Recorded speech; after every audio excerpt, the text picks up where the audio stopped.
indeed two very different persons. The latter's aims were absolutely non-political. He never intrigued for the restoration of the monarchy, or even for the overthrow of that republic which he loathed. His only concern was the rescue of the innocent, the stretching out of a saving hand to those unfortunate creatures who had fallen into the net spread out for them by their fellow men, by those who, godless, lawless, penniless themselves, had sworn to exterminate all those who clung to their belongings, to their religion, and to their beliefs.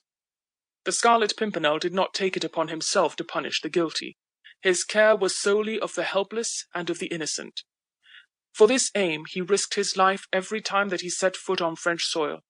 For it he sacrificed his fortune and even his personal happiness, and to it he devoted his entire existence.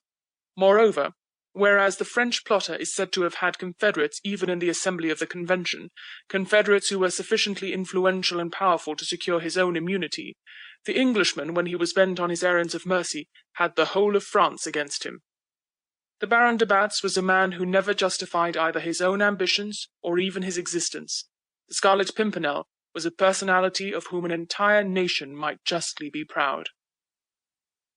End of foreword. El Dorado by Baroness Orczy. Recording by Alice Marti. Chapter 1. In the Théâtre National.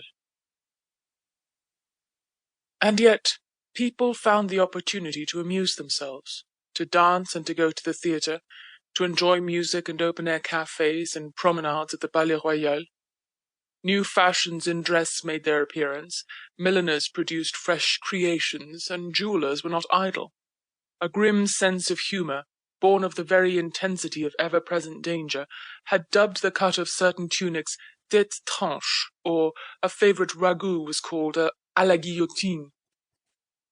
On 3 evenings only during the past memorable 4.5 years did the theatres close their doors, and these evenings were the ones immediately following that terrible 2nd of September, the day of the butchery outside the Abbaye prison, when Paris herself was aghast with horror, and the cries of the massacred might have drowned the calls of the audience whose hands upraised for plaudits would still be dripping with blood. On all other evenings of these same 4.5 years, the theatres in the Rue de Richelieu, in the Palais Royal, the Luxembourg, and others, had raised their curtains and taken money at their doors. The same audience that earlier in the day had whiled away the time by witnessing the ever-recurrent dramas of the Place de la Révolution, assembled here in the evenings in filled stalls, boxes, and tiers, laughing over the satires of Voltaire, or weeping over the sentimental tragedies of persecuted Romeos and innocent Juliets. Death knocked at so many doors these days.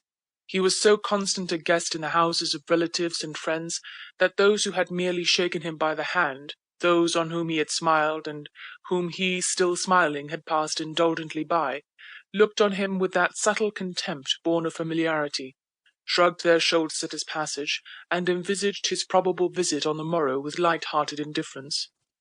Paris, despite the horrors that had stained her walls, had remained a city of pleasure, and the knife of the guillotine did scarce descend more often than did the drop scenes on the stage. On this bitterly cold evening of the 27th Nivose, in the 2nd year of the Republic, or as we of the old style still persist in calling it, the 16th of January, 1794, the auditorium of the Théâtre National was filled with a very brilliant company.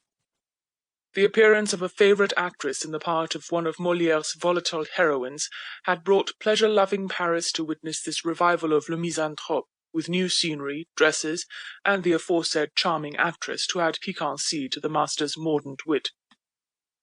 The Moniteur, which so impartially chronicles the events of those times, tells us under that date that the Assembly of the Convention voted on that same day a new law giving fuller power to its spies, enabling them to effect domiciliary searches at their discretion without previous reference to the Committee of General Security, authorizing them to proceed against all enemies of public happiness, to send them to prison at their own discretion, and assuring them the sum of 35 livres, quote, for every piece of game thus beaten up for the guillotine. Under that same date, the Moniteur also puts it on record that the Théâtre National was filled to its utmost capacity for the revival of the late citoyen Molière's comedy. The Assembly of the Convention having voted the new law which placed the lives of thousands